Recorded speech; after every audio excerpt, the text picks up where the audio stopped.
नमस्कार respected parents.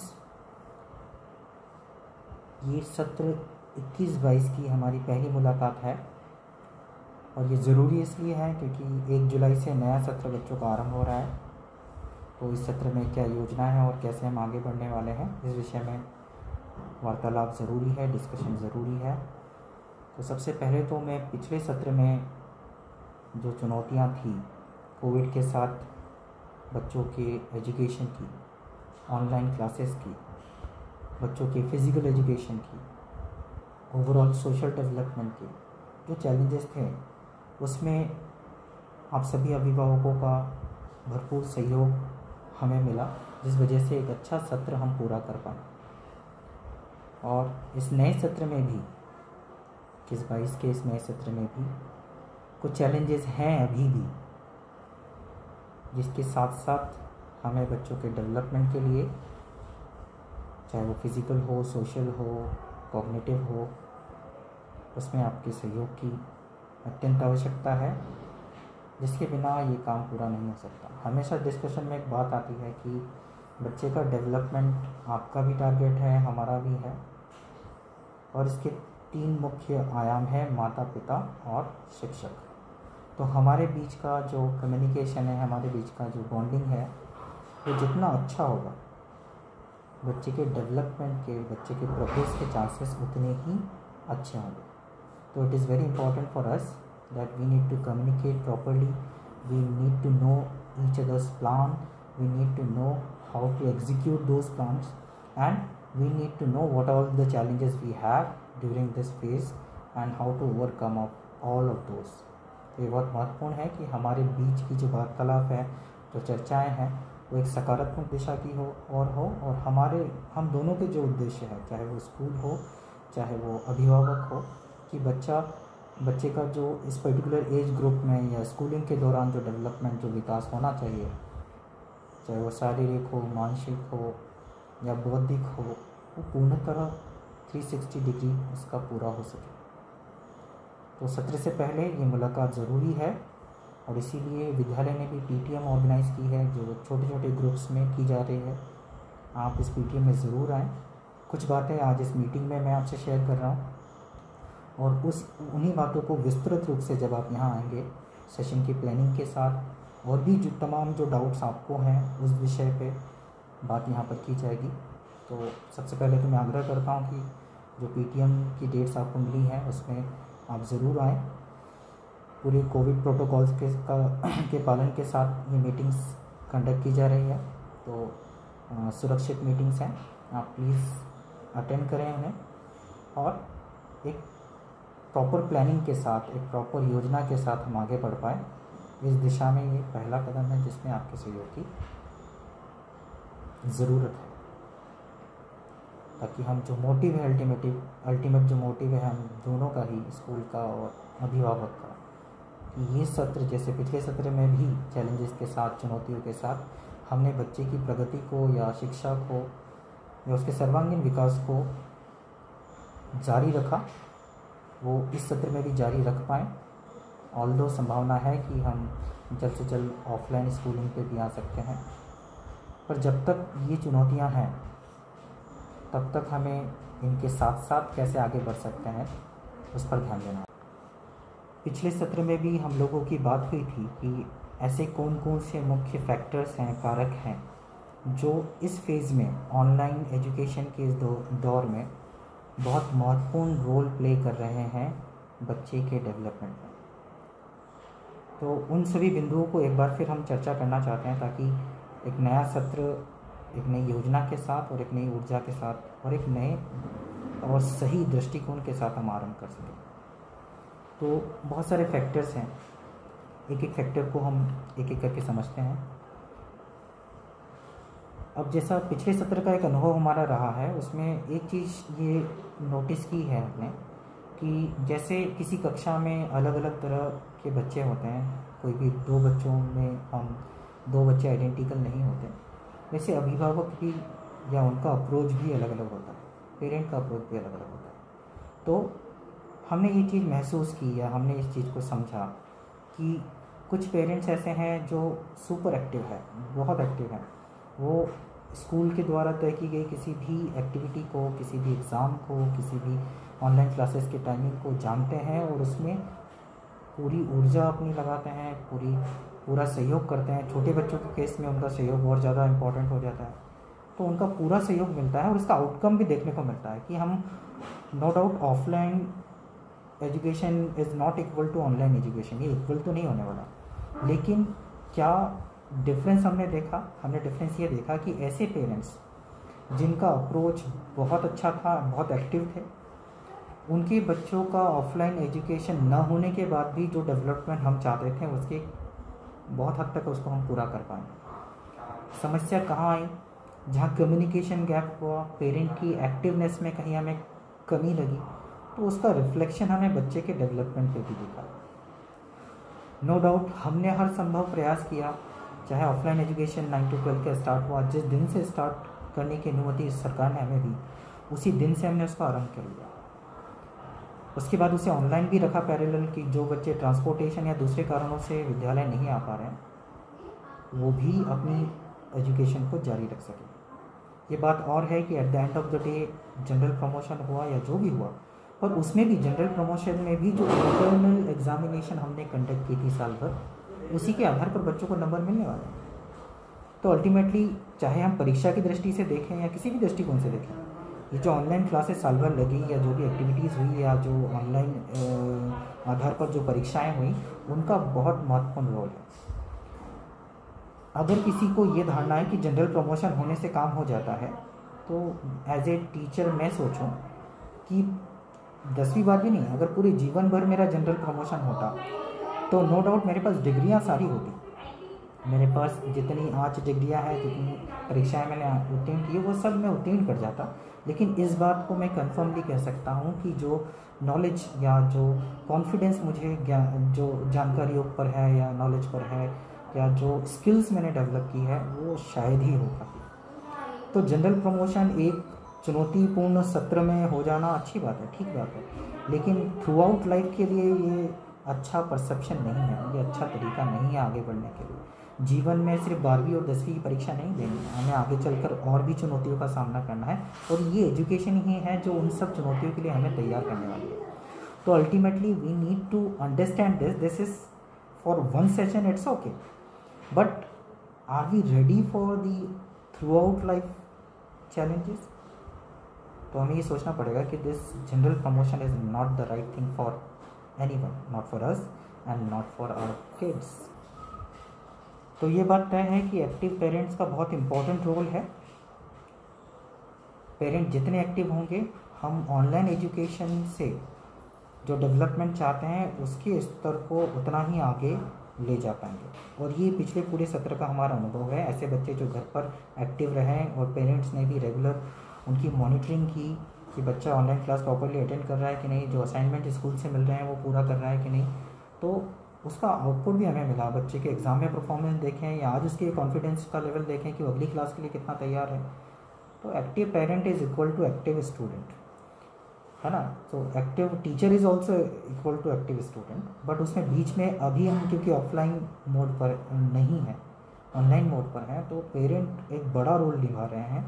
तो active parent का भी इसमें इम्पोर्टेंट रोल है, जो एक पूरे सत्र का हमारा अनुभव ये कहता है कि पेरेंट को एक्टिव होना पड़ेगा if they are wishing, if they are willing, जो कि हम सब करते ही हैं कि their kid should grow as rapid as possible and as per the development criteria कि इस एज ग्रुप में इतना बच्चा डेवलप हो जाना चाहिए।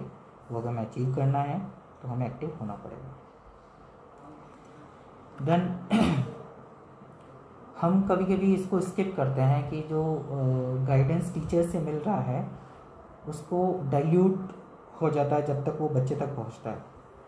तो टीचर्स का गाइडेंस का या टीचर्स की टीचिंग का एक अपना इम्पोर्टेंस है, और ये स्वीकार हमें करना ही पड़ेगा कि ऑफलाइन एजुकेशन में बच्चे के दूसरे पक्ष पर भी टीचर का एक प्रभाव होता है। एक जो पर्सनैलिटी डेवलप होती है किसी बच्चे की, उसमें सभी का अपना अपना इनपुट होता है। टीचर का भी होता है, पेरेंट का भी होता है, ग्रैंड पेरेंट का भी होता है, फैमिली का होता है, सोसाइटी का होता है, बट उसको सही दिशा में ले जाकर बच्चे की पर्सनैलिटी में कन्वर्ट करना, क्योंकि गलत चीज़ें भी आती है पर बच्चा गलत और सही में से सही को चुनकर आगे बढ़े, इसमें टीचर का रोल, पेरेंट का रोल सबसे ज़्यादा इम्पोर्टेंट है। तो एक्टिव पेरेंट होने के बाद, क्योंकि टीचर एक पर्टिकुलर ट्रेनिंग फेज से गुजरता है और प्रोफेशनली इस चीज़ से डील कर रहा है कि बच्चे को कोई टॉपिक समझाना है या कोई कंसेप्ट समझाना है या पर्टिकुलर किसी एक डायरेक्शन में डेवलपमेंट उसका करना है, तो उनकी गाइडेंस, उनका जो भी सजेशन है या उनकी ऑनलाइन टीचिंग है, ये बहुत इंपॉर्टेंट है। तो किसी भी तरह से ये चीज़ें स्किप नहीं हो, ऑनलाइन क्लासेस बच्चे की स्किप नहीं हो, और बहुत इमरजेंसी में अगर वो स्किप हो भी रही है तो कम्युनिकेशन इतना अच्छा होना चाहिए कि हम टीचर से कम्युनिकेट करके उससे गैप नहीं बनने दें। We need to communicate and make it clear for the kid कि इस पर्टिकुलर ड्यूरेशन में एजुकेशन में कहाँ तक आगे बात बढ़ी है। So it is very important that we should get the guidance of teachers continuously. अब हमने दो बातें समझी कि एक्टिव पेरेंट का कितना इम्पोर्टेंस है इस ऑनलाइन चैलेंजिंग फेज़ में, है ना। कोविड के चैलेंजिंग फेज़ में जो ऑनलाइन एजुकेशन हो रहा है उसमें टीचर का, पेरेंट का कितना इंपॉर्टेंट रोल है, ये हमने समझा। दूसरी बात हमने ये भी समझी कि टीचर्स के गाइडेंस का, कंटिन्यूस गाइडेंस जो बच्चे को मिलना चाहिए, उसका कितना इंपॉर्टेंट रोल है। अब तीसरी बात है कि ये दोनों जो है इनके बीच की कड़ी कितनी इंपॉर्टेंट है। कड़ी means the communication. Yes, communication गड़बड़ है, कम्युनिकेशन गैप है, कम्युनिकेशन इम्प्रॉपर है, तो इसका इम्पैक्ट नो डाउट जो डेवलपमेंट का हमारा टारगेट है, जो डेवलपमेंट का आपका टारगेट है, उस पर होना है। It is very important that we have to be very communicative for everything. Yes, class got over and you found that something was wrong or something was to be updated or something to be communicated to your teacher, or teacher is feeling to be communicated to the parent, it should be done, ताकि वो जो gap है, क्योंकि एक छोटा सा gap लंबे समय में बड़ा होता जाता है और वो कहीं ना कहीं आगे चल के हमें उस गैप को पूरा करना ही है, तो why to keep it. So let us have a proper communication, a positive communication channel, and that will directly or indirectly going to affect the development of our kids. So it is very, very important, the communication between teacher and parent. पिछले सत्र का अनुभव जो online classes का है वो हमें ये भी सिखाता है कि बच्चे का एक्टिव होना, नो डाउट हमने अभी बात की कि पेरेंट एक्टिव होना इज़ इक्वल टू बच्चा एक्टिव होना, एंड टीचर एक्टिव होना इज़ ऑल्सो इक्वल टू बच्चा एक्टिव होना। तो स्टूडेंट का एक्टिव होना या उसे लगातार एक्टिव रखने के लिए हमें बहुत सारे मोटिवेशन की ज़रूरत होती है। तो क्योंकि बच्चा हमारे डायरेक्ट कांटेक्ट में यहाँ स्कूल नहीं आ रहा है, ऑफलाइन क्लासेस में नहीं है, तो ये भी ज़रूरी है कि जब भी ज़रूरत पड़े किसी तरह की मोटिवेशन की, तो पर्सनल लेवल पे भी डिस्कशन हो जाए, बच्चे से बातचीत हो जाए, वीडियो कॉल जब हो रहा है या ऑनलाइन क्लासेस जब हो रही है, तो उस ड्यूरेशन में भी कम्युनिकेशन हो ही सकता है। और इसके अलावा भी पर्सनल लेवल पे, इंडिविजुअल लेवल पे भी ज़रूरत हो तो वो होना चाहिए। और एक्टिव स्टूडेंट होना इज़ द एम, है ना। हम जो भी कर रहे हैं, चाहे एक्टिव पेरेंट कर रहा है, एक्टिव टीचर कर रहा है, या जो भी प्रोसेस है स्कूलिंग की, उन सब का निचोड़ ये है कि हमारा बच्चा एक्टिव रहना चाहिए। बच्चा एक्टिव रहेगा तो ऑटोमेटिकली वो ऑब्जर्वेंट रहेगा, वो बहुत सारी चीज़ें जो हम सिखा रहे हैं उसके पैरेलल भी बहुत सारी चीज़ें वो सीखेगा या सीख पाएगा, जस्ट बिकॉज वो एक्टिव है। तो it is again important that active parent, active teacher, their communication is good, then automatically this triangle will make the student active. तो जो अचीवमेंट है हमारी इन तीनों चीज़ों से, that is the active parent, the teachers guidance, and the communication, good communication between the teacher and the parent will ultimately give us this outcome that we will have an active kid which will learn throughout his life, right? So lifelong learner हम develop कर सकते हैं doing this process। पिछले सत्र का एक अनुभव ये भी है, जो फैक्टर्स की हम बात कर रहे हैं उसमें हम इसको भी समझ लें कि ऑनलाइन एजुकेशन कितना ज़रूरी है, जो पिछले साल भी रहा और इस साल भी हो सकता है कुछ पर्टिकुलर ड्यूरेशन के लिए रहे, या हो सकता है पूरे सत्र भर रहे। तो कितना इम्पोर्टेंट है इसको समझते हैं। तो आप इस एग्जांपल से इसको समझिए कि कोई बच्चा 3rd क्लास में रहा होगा और ये 2 साल के गैप के बाद वो सीधे 6th क्लास में जाने वाला है। अगर वो एक्टिवली पार्टिसिपेट नहीं कर रहा है क्लास 4th के ऑनलाइन एजुकेशन में, क्लास 5th के एजुकेशन में, और वो 3rd क्लास से सीधे जा रहा है 6th क्लास में, अब आप सोचिए कि उस बच्चे के लिए कितना चैलेंजिंग होने वाला है जो 3rd में बहुत बेसिक कंसेप्ट पढ़ रहा है और सीधे मिडिल क्लास में या 6th क्लास में आ रहा है जहां उसे बहुत कोर कंसेप्ट्स पढ़ना है। तो वो बच्चा तो हो सकता है एजुकेशन को ही अपने लिए पनिशमेंट समझे, वो सोचेगा कि ये क्या चीज़ उसके सामने आ गई है। तो general promotion is okay, not out, लेकिन पैरेलल पढ़ाई भी ज़रूरी है, नहीं तो फिर ये जनरल प्रमोशन उसके लिए एजुकेशन को ख़त्म करने वाली चीज़ हो सकती है। वो इतना डर जाएगा 6th क्लास में, जब वो 3rd से 6th में सीधे जाएगा तो इतना डर जाएगा, इतना चैलेंजिंग उसके लिए, चुनौतीपूर्ण उसके लिए हो जाएगा कि वो शायद घबराने लगे स्कूल आने से। वो शायद ये सोचे कि इस स्कूलिंग से दूसरी चीज़ें अच्छी है। ऐसा होने वाला है अगर इतना गैप बच्चे के एजुकेशन में हो रहा है। तो गैप कितना बड़ा चैलेंज होने वाला है ये हम खुद भी अनुभव करते हैं। मान लीजिए हमने अपनी एजुकेशन ख़त्म की कॉलेज की, उसके बाद लंबा गैप हुआ और फिर से हम एजुकेशन में आना चाहे, अपनी कोई डिग्री लेना चाहे, कोई कोर्स करना चाहे, तो कितना चैलेंजिंग हो जाता है। किताब खोलना और खोल के बैठना, मतलब जो सिटिंग हैबिट है वो ख़त्म हो जाती है। तो ये बहुत इम्पोर्टेंट है कि इस गैप को हम फिल करें with all the alternative sources we have.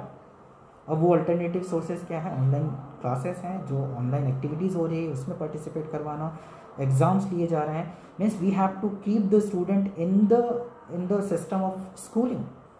अगर वो सिस्टम से बाहर हो गया तो उसे वापस उस सिस्टम में लाना हमारे लिए, आपके लिए और सबसे ज़्यादा उस बच्चे के लिए चैलेंजिंग होने वाला है। ये कुछ ऐसा ही है कि कोई म्यूजिशियन 2 साल तक बिल्कुल गाना नहीं गाए, बिल्कुल अपने इंस्ट्रूमेंट्स को हाथ नहीं लगाया और 2 साल बाद वो रिकवर करना चाहे, तो no doubt it is going to be challenging. और म्यूजिशियन तो बड़ा है, वो ऑलरेडी उस पर प्रैक्टिस कर चुका है, उसके लिए रिकवर करना आसान भी होगा। लेकिन एक स्टूडेंट के लिए, जो मैंने जो एग्जांपल दिया कि 3rd से वो सीधे 6th क्लास में जाएगा, वो तो कहेगा कि मुझे किस बात की पनिशमेंट मिल रही है ना, कोविड आया था, लॉकडाउन लगा था, जो भी हो, मुझे किस बात की पनिशमेंट मिल रही है। Got it? सो ये बहुत इम्पॉर्टेंट है कि हम इस चीज़ को समझें कि ये जो गैप इन एजुकेशन है वो कितना डेंजरस हो सकता है। It can even conclude the process of education for a kid. So please take it very seriously that we need to take care of this, कि हमें हमारे बच्चों को किसी भी तरह के इस गैप से बचाना है, सेव करना है। तो प्लीज़ किसी भी तरह के गैप को न आने दीजिए। ऑनलाइन क्लासेस अपने बच्चों को रेगुलर अटेंड करवाइए, असेसमेंट की प्रोसेस में उसे इन्वॉल्व करवाइए। जो भी एक्टिविटीज़ दी जा रही है घर पर भी, जो फिज़िकली हम करने के लिए बोल रहे हैं, एक्सरसाइजेस वगैरह या दूसरी एक्टिविटीज़ जो ऑनलाइन की जाती है, उसमें बच्चे को पार्टिसिपेट करवाइए। ये बहुत इम्पोर्टेंट है।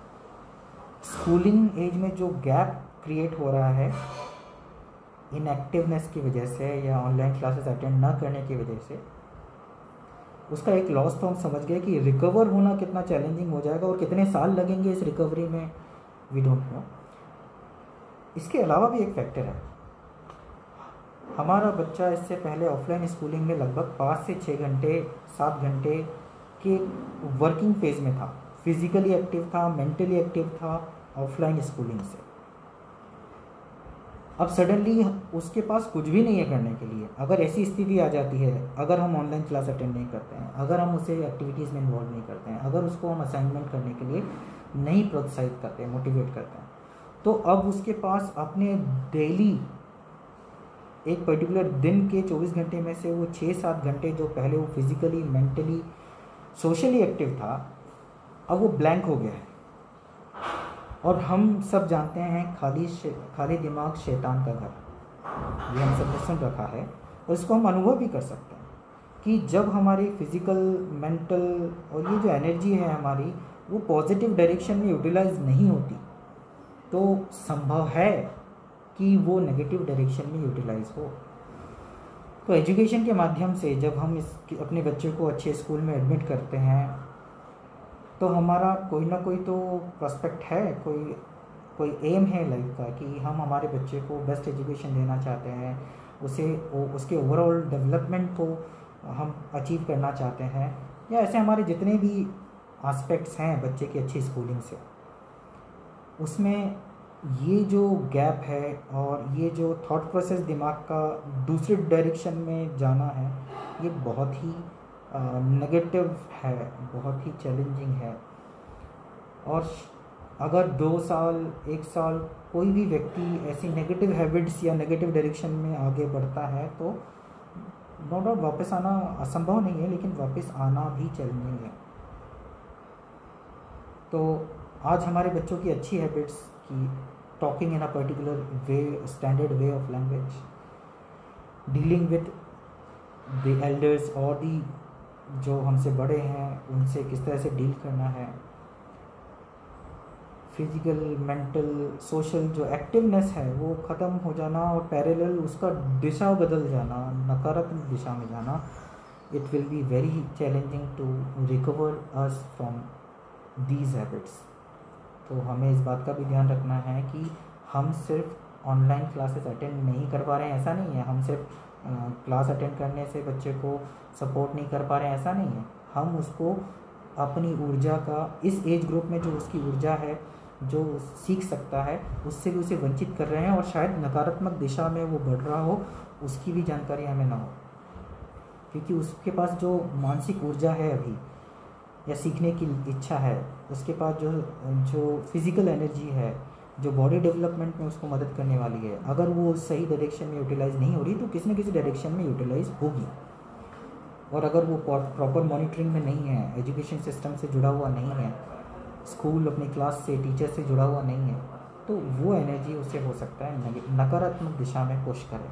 तो ये बहुत महत्वपूर्ण है कि हम गैप के साथ साथ बच्चे की थॉट प्रोसेस पे भी ध्यान रखें कि वो सही समय पर सही दिशा में यूटिलाइज़ हो, क्योंकि एक बार वो एज फेज़ है वो चला गया तो वो वापस नहीं आने वाला, इस बात का हमें ध्यान रखना है। पिछले सत्र का एक ऑब्जर्वेशन ये भी है कि बहुत सारे पेरेंट्स को ऐसा लगता होगा कि ऑनलाइन एजुकेशन का कोई आउटपुट नहीं है, तो इसमें थोड़ा सा हमें सोचने की ज़रूरत है कि ऐसा नहीं है। दुनिया में ऐसे बहुत सारे कोर्सेज़ हैं जो ऑनलाइन एजुकेशन के माध्यम से ही चलते हैं। हमने भी इस ड्यूरेशन में बहुत सारी ट्रेनिंग्स जो है ऑनलाइन माध्यमों से की है, और ये भी हम मान के चलें कि इवन ऑफलाइन स्कूलिंग भी स्टार्ट हो जाएगी तो उसके बाद भी बहुत सारी चीज़ें हैं जो अब ऑनलाइन मेथड से होगी। असेसमेंट का काम हो सकता है, ऐसी बहुत सारी चीज़ें आगे आने वाले किसी चैलेंज में, जैसे अगर मान लीजिए रिवीजन हमको करवाना है, उस बीच में छुट्टियां लग गई तो हम ऑनलाइन एजुकेशन के माध्यम से वो रिवीजन भी करवा सकते हैं। ऐसे बहुत सारे पॉजिटिव्स हैं। और साथ ही साथ ये पूरे सत्र में जो हमने सिलेबस पढ़ा है वो ऑनलाइन माध्यम से ही किया गया है ना। और साथ ही साथ ये कि अल्टरनेट कोई ऑप्शन नहीं है। जिस दिन गवर्नमेंट ने अलाउ किया कि ऑफलाइन लगा सकते हैं, ठीक उसी दिन से स्कूल ने, I think the date was 21 सितंबर, तो हम तो चाहते हैं ऑफलाइन स्टार्ट हो, लेकिन जब तक ऑफलाइन स्टार्ट नहीं हो रहा है तब तक हमारे पास जो बेस्ट ऑप्शन अवेलेबल है जिससे हम आप तक पहुंच सकते हैं, बच्चे तक पहुंच सकते हैं, वो ऑनलाइन माध्यम ही है। कोई अल्टरनेट या कोई विकल्प हमारे पास अभी उपलब्ध नहीं है ऑनलाइन एजुकेशन के अलावा। तो जितने सारे दूसरे चैलेंजेस हमारे सामने हैं उसमें ऑनलाइन ही एक ऐसा माध्यम है जिससे हम उन सभी चैलेंजेस को टैकल कर सकते हैं जो अभी तक हमने बात की। तो ये भी इम्पोर्टेंट फैक्टर है कि हमें इस सिस्टम पे भरोसा दिखाना होगा ताकि हम इसका बेस्ट आउटपुट अपने बच्चों तक पहुंचा सकें। So till the schools are not getting open, अब उसमें भी रीज़न क्या है? रीज़न ये है कि हम अपने बच्चों को सुरक्षित रखना चाहते हैं, वो प्रायोरिटी पर है, होना भी चाहिए। तो उसको स्किप करके तो वो स्कूल्स नहीं लगाए जा सकते और बच्चों की पढ़ाई को भी स्किप नहीं किया जा सकता। तो फिर क्या ऑप्शन है? तो बेस्ट तरीका यही है कि जो भी बेस्ट मीडियम अभी अवेलेबल है, जो भी बेस्ट मीन्स अभी अवेलेबल है, साधन अभी अवेलेबल है, वो ऑनलाइन एजुकेशन। और पिछले पूरे एक सत्र में ये सब करके भी हम लोगों ने दिखाया है, पेरेंट्स ने भी दिखाया कि हाँ इस सिस्टम से हम आगे बढ़ सकते हैं, स्टूडेंट्स ने भी दिखाया और टीचर्स ने भी पूरी कोशिश की कि ऑनलाइन माध्यम से जो जो चीज़ें सीख कर बच्चों तक प्रोवाइड करने में उनको बेस्ट तरीका उसमें अपना सकते हैं, उसको उन्होंने अपनाया।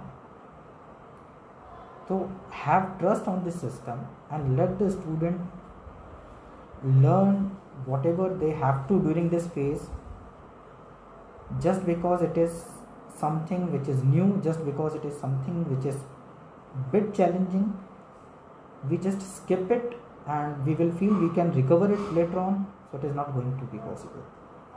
So let us have trust on this system and let us move on holding the hands of our kids on this option of online education. एक और महत्वपूर्ण फैक्टर है, हमने अभी कुछ फैक्टर्स के बारे में बात की, उसमें से एक और महत्वपूर्ण फैक्टर रह गया है। ये फैक्टर है कि पेरेंट्स ने ऑनलाइन एजुकेशन में तो बच्चे को इन्वॉल्व कर दिया, लेकिन बच्चे की स्टडी मटेरियल उसको नहीं प्रोवाइड की। उसके पास बुक्स नहीं थी, तो बहुत सारे बच्चों के मैसेज आते थे कि हमें आज के पढ़ाए हुए कंटेंट को PDF में भेजिए। थोड़ा PDF में इस सत्र में भी भेजा जा सकता है, लेकिन क्या हम बच्चे की किताब पढ़ने की आदत या सिटिंग हैबिट्स को धीरे धीरे ख़त्म नहीं कर लेंगे इस तरीके से? और बिना किताब के अगर हम बच्चे को, ऑलरेडी हम ये मानते हैं कि online education is a challenge, उसके बाद बिना स्टडी मटेरियल के तो वो और भी चैलेंजिंग हो जा रहा है। अगर हम चाहते हैं कि हमारे ऑनलाइन एजुकेशन का आउटपुट इतना % है और उसको हम 10% 20% और आगे एक्सप्लोर करना चाहते हैं, अपडेट करना चाहते हैं, तो उसमें बहुत महत्वपूर्ण हो जाता है कि बच्चे के पास वो सारा कंटेंट अवेलेबल हो जो उसके एजुकेशन की ज़रूरत है। टीचर उसके पास अवेलेबल फिज़िकली नहीं है, पेरेंट्स हैं, तो कहीं ना कहीं गाइडेंस के लिए बच्चे के पास स्टडी मटेरियल्स होना चाहिए ताकि पैरेलल वो जब भी कंसल्ट करना चाहे, जब भी डील करना चाहे अपने स्टडी कंटेंट से, तो उसके पास वो सारी चीज़ें उपलब्ध हो। तो एक विनम्र आग्रह है कि नो डाउट आपको, हमने पिछले कई सत्रों में बुक्स नहीं बदली है, हमने पिछले सत्र में भी, उसके पिछले सत्र में भी जो बुक्स हैं वो हमारी कांस्टेंट है। यस, तो अगर आप चाहें तो फाइनेंशियल इश्यूज़ वगैरह भी हो या आप चाहते हो तो जो पुराने स्टूडेंट्स हैं उनसे भी बुक्स अवेलेबल हो सकती है, हम उस पर जा सकते हैं, we can find it out, it can be a solution. नई बुक्स उपलब्ध करवा सकते हैं तो बहुत अच्छी बात, नहीं तो कोई प्रॉब्लम नहीं है। जो लास्ट ईयर के स्टूडेंट्स हैं, सीनियर क्लास के बच्चे हैं, उनसे बुक्स प्राप्त कर ही सकते हैं। और इसमें भी किसी तरह की कम्युनिकेशन की ज़रूरत है, कोऑर्डिनेशन की ज़रूरत है, तो we are available, communicate to us, but don't skip this thing that your kid is studying without study material. ऐसा नहीं होना चाहिए। इसके पास सारी किताबें होनी चाहिए, सारी कॉपियाँ होनी चाहिए, बैठने की निर्धारित जगह होनी चाहिए, कहाँ बैठ के वो ऑनलाइन क्लास अटेंड करेगा, आज वहाँ बैठ के कर रहा है, कल वहाँ बैठ के कर रहा है, नहीं। We need to understand this thing कि जितना सीरियस होके हम बच्चे को बताएंगे कि आपकी ऑनलाइन क्लासेस इतनी इंपॉर्टेंट है, शायद बच्चा उतना ही सीरियस इसको लेने वाला है। जो अप्रोच हम दिखा रहे हैं घर पर कि वहाँ बैठ जाए चल जाएगा, वहाँ बैठ जाए चल जाएगा, it should not be like this. It should be like कि आपकी निर्धारित जगह है, स्टडी टेबल है या स्पेसिफिक जगह है जहाँ पर बैठ के आप अपनी क्लास अटेंड करेंगे, जहाँ पर बैठ के आप अपनी असाइनमेंट पूरी करेंगे, अपना होमवर्क करेंगे, अपने पढ़ाई का पूरा काम उस स्पेसिफिक जगह पे करेंगे कि आपकी टेबल है या आपकी चेयर है, और जिस ऐसे कमरे में जहाँ पर्याप्त मात्रा में लाइट है, प्रकाश है, हवा है, ताकि वो वातावरण उसे मिल सके जिसमें वो एजुकेशन के मर्म को वो समझ सके, इम्पॉर्टेंट कितना है इसको वो समझ सके। हो सकता है कुछ पेरेंट के लिए चैलेंजिंग हो, लेकिन इतना भी कोई बड़ी व्यवस्था की बात नहीं है। ये सब व्यवस्था हमारे पास ऑलरेडी होती है अगर हमारा बच्चा पढ़ रहा है स्कूल में, और अगर वो स्कूल में पढ़ रहा है उसके पास ऐसी व्यवस्थाएं हैं, उसके बाद भी वो अपनी ऑनलाइन कक्षा कहीं से भी अटेंड कर रहा है, जहाँ मन पढ़ रहा है वहाँ बैठ जा रहा है, नाश्ता करते करते वो अपनी क्लास अटेंड कर रहा है, या these things are not acceptable. मतलब आज हम उसको हमारे आंखों के सामने ये करने दे रहे हैं, कल हमको टोकना मुश्किल हो जाएगा। तो इस बात का विशेष ध्यान दें कि जो व्यवस्थाएं हैं, चाहे स्टडी मटेरियल की हो, स्टडी स्पेस की हो, वो सुनिश्चित की जाए, और इस एजुकेशन के मर्म को, एजुकेशन की इम्पोर्टेंस को हम रिफ्लेक्ट करें एज ए टीचर, हम करें एज ए पेरेंट, आप करें, तभी वो बच्चा भी उस चीज़ को उतना इम्पोर्टेंट देगा। मॉनिटरिंग इम्पॉर्टेंट है, जो हमने बोला एक्टिव पेरेंट्स की बात, तो उसमें ये मॉनिटरिंग इम्पॉर्टेंट है कि आज ऑनलाइन क्लास में क्या पढ़ाया गया, चलिए हमारे पास समय नहीं कि हम उसके पास बैठ के ऑनलाइन क्लास भी उसके साथ देखें, ठीक है, लेकिन क्या पढ़ाया गया, उसमें असाइनमेंट क्या मिला, ये दो छोटे मोटे 3-4 सवाल अगर हम बच्चे से पूछते हैं तो उसे समझ में आता है कि मेरी क्लास इंपॉर्टेंट है, मुझे क्या पढ़ाया गया वो इम्पोर्टेंट है, that's why my parent are asking about it. So we need to take care of these things. Challenges कहाँ नहीं है, हाँ, आज कोविड के फेज़ में है, कल किसी दूसरे तरीके से हमारे जीवन में होगा. तो जो ये जनरल प्रमोशन है ये 1 साल 2 साल ठीक लगेगा, उसके बाद ये जनरल प्रमोशन हमारे साथ पूरे जीवन भर नहीं रहने वाला है.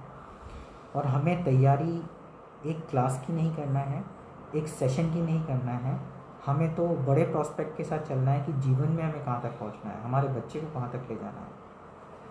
सो एक बार फिर मैं आप सभी से आग्रह करूँगा कि इस पूरे सत्र में आपकी एक्टिवनेस, आपकी सक्रियता हमें चाहिए, बच्चे के सही दिशा में जो डेवलपमेंट है उसके लिए. और एजुकेशन का जो अल्टीमेट गोल है कि हम राष्ट्र को अच्छी पीढ़ी दे सकें, एक सकारात्मक सोच वाला, एक स्किलफुल पर्सनालिटी दे सकें, एक बेहतर ह्यूमन रिसोर्स दे सकें, वो अल्टीमेट गोल भी मेरी भी जिम्मेदारी है एज ए टीचर, आपकी भी as a parent, as a citizen जिम्मेदारी है. तो हम अपनी जिम्मेदारियों को गंभीरता से लें और बच्चों को भी ये समझाएं कि उनकी जिम्मेदारियां क्या हैं एज ए स्टूडेंट. और नो डाउट फिर ये चैलेंजेस छोटे लगने लगेंगे, चाहे वो कोविड का चैलेंज हो, चाहे ऑनलाइन क्लास का चैलेंज हो, XYZ जितने भी चैलेंजेस हैं वो हमें छोटे लगने लगेंगे जब हमारा अप्रोच पॉजिटिव होगा और एक बड़े प्रॉस्पेक्ट के साथ होगा. तो एक बार फिर आप सभी से आग्रह है कि इस सत्र में भी आप सभी का सहयोग चाहिए. और active parent, active teacher, active parent plus active teacher will be equal to active student, जो कि अल्टीमेट गोल है हमारा बच्चा को लाइफ लॉन्ग लर्नर बने और एक्टिव रहे, हम सब चाहते हैं. ठीक है, आप लोग ज़रूर PTM अटेंड कीजिए और हमें मौका दीजिए कि हम इस सत्र को भी पिछले सत्र जैसा ही या उससे भी बेहतर बनाने का प्रयास कर सकें. Thank you, take care.